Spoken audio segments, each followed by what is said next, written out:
I wanted to change my life. And I think most people that are miserable or that are really like dying to be great and dying to have more, we want to change. We want to live a better life. We want to create more for our families. We want to be happier. The desire is there.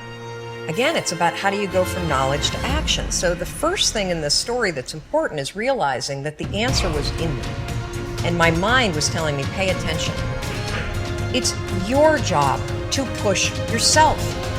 All performance, all improvement in personal performance begins with an improvement in your self-concept. All improvement in personal performance, in what you do on the outside, begins with an improvement in your self-concept, in your beliefs about yourself. You change your beliefs about yourself on the inside, you change the reality of your life on the outside. When you first say these new affirmations, they won't feel real because they're butting up against the existing affirmations that are already hardwired in your brain.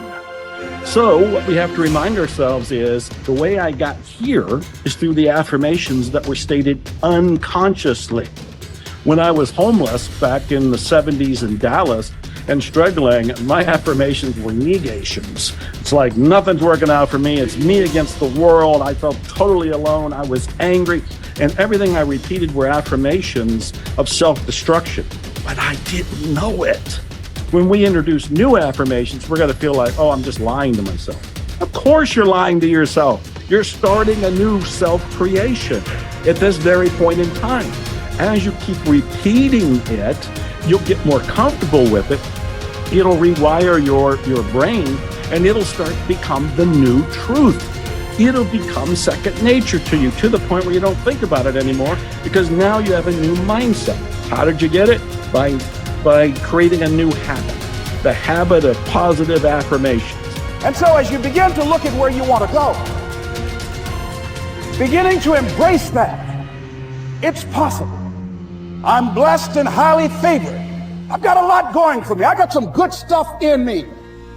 And it's possible that I can bring my greatness out here in the universe. That I can do what I want to do. It's possible I can write my own book. I can have my own business. I can take the trip and travel around the world. It's possible. I can bounce back from adversity and reinvent my life. It's possible. Regardless of where I am, the things can get better for me. It's possible. Most people try to create a new personal reality as the same personality, and it doesn't work. We literally have to become someone else. In other words, thoughts are the language of the brain, and feelings are the language of the body. And how you think and how you feel creates a state of being. So most people have experiences in their life that brand them emotionally. They feel fear, they feel anger, they feel bitterness, they feel frustration, they feel insecurity. And those emotions then become part of their identity.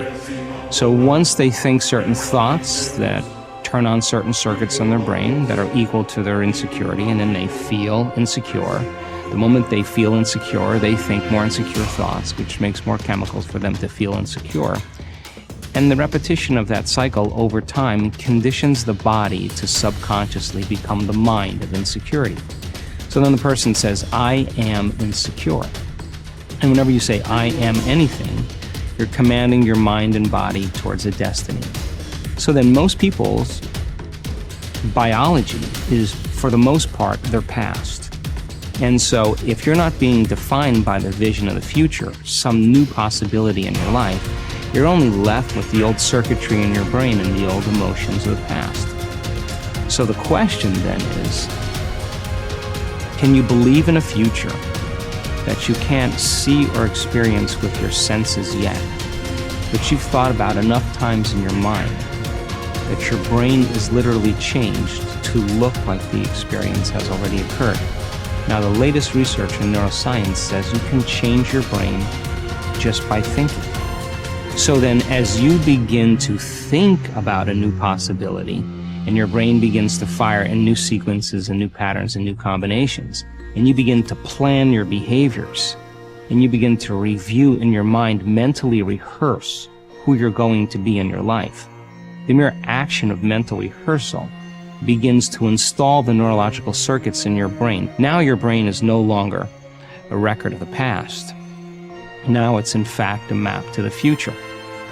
And if you were then to begin to emotionally embrace your future before it's made manifest, in other words, you're not waiting for your healing to feel wholeness. You're not waiting for your new relationship to feel love. You're not waiting for the mystical moment to feel awe. You're not waiting for your success to feel empowered.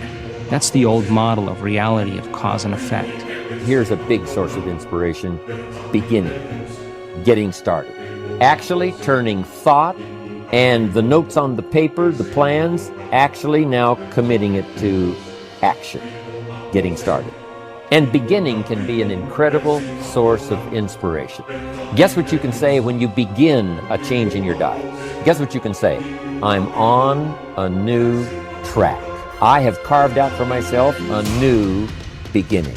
I'm on my way to the most incredible health. I will never be the same again.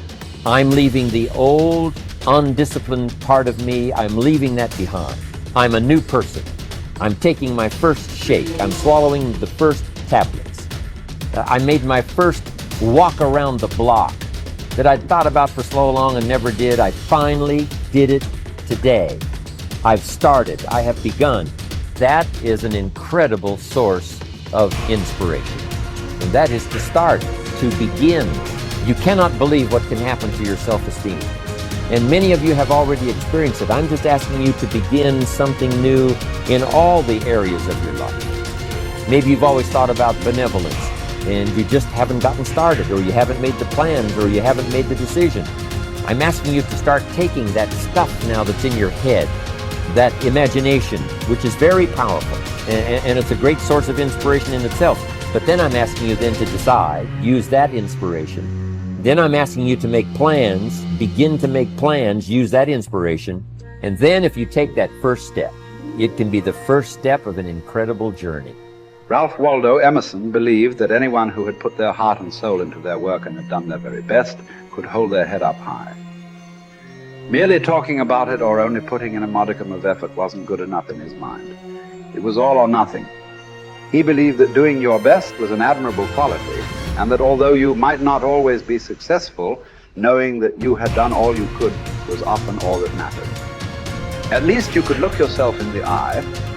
This ethos is central to many youth movements, such as the Scouts and Guides, and is a great philosophy for life in general. Indeed, doing your absolute best in everything you do is something that we should all aspire to, and it doesn't matter if it's at school, university, work, or home.